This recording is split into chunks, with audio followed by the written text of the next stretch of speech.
Good morning, Hope Zvara here, and I'm here to talk to you a little bit about the spine.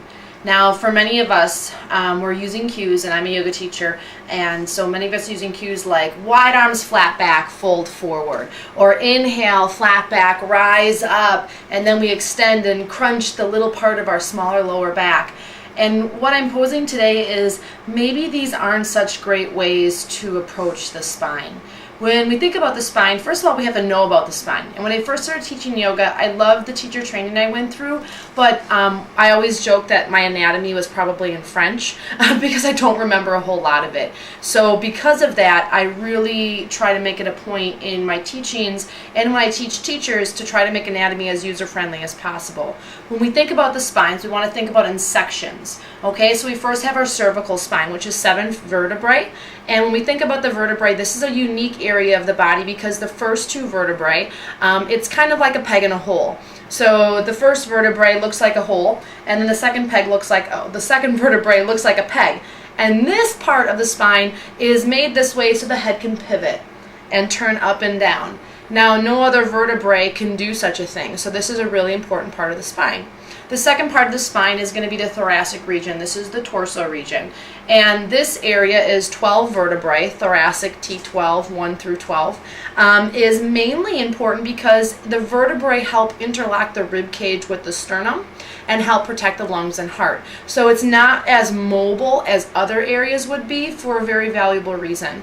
And then the next section is going to be the lower back area, or we know it as the lumbar spine. Now this is 5 vertebrae, and these are also the biggest vertebrae. Reasons being is because they need to be large because they're going to help be our shock absorbers. And when they're not put in the right position, or maybe we have a bulging disc or a herniated disc, something along those lines, the shock absorbing qualities is going to be diminished, and that shock is going to radiate then up to our neck and to our skull. So really important to honor the lordotic area as well, which is 5 vertebrae.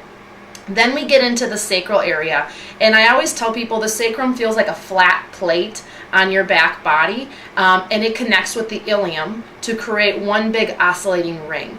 So it's going to be ilium on each side, sacrum in the middle. So it's actually what feels like 3 separate bones to make one big flat area. And there's going to be 5 fused vertebrae there. So it doesn't really feel individualized, but if you would see it on a skeleton, you can kind of see each of the little protrusions that kind of separate each one of them.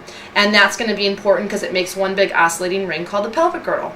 And then finally, it's going to be the tailbone or the coccyx area. So this is going to be 4 fused vertebrae. And people often wonder, like, what's the point of the tailbone? And really, the tailbone is a fused bony area to help ligaments and muscle attach and create what's called the pelvic floor, which for me, the pelvic floor is one of the most important parts of the body, if not the most important part of the body. And so when we think about the body, there's also 4 main curves. So if the spine curves one way, it has to curve back the other way. This is allowing us to diffuse gravity through our body more appropriately and also, again, create a shock absorbing quality. If you think about it, something like, let's say, a straight coil or a straight spring is going to react much differently than a coiled spring. So our spine is the coiled spring. If we were totally straight, there would be no shock absorbing qualities, maybe a little bit because of the lower discs, but the curves in the spine are really what creates also that shock absorbing quality. And when we take those away, the spine is really minimizing its function. On the flip side, if we overly enhance them, and I'm going to turn sideways, kind of a forward strained head for many of us that are computer users, or we overly tuck the spine, overly protrude the chest, and the same thing with the lower lumbar, we're equally going to have as much problems. So when we think about neutral spine, it's really aligning the curves where they belong.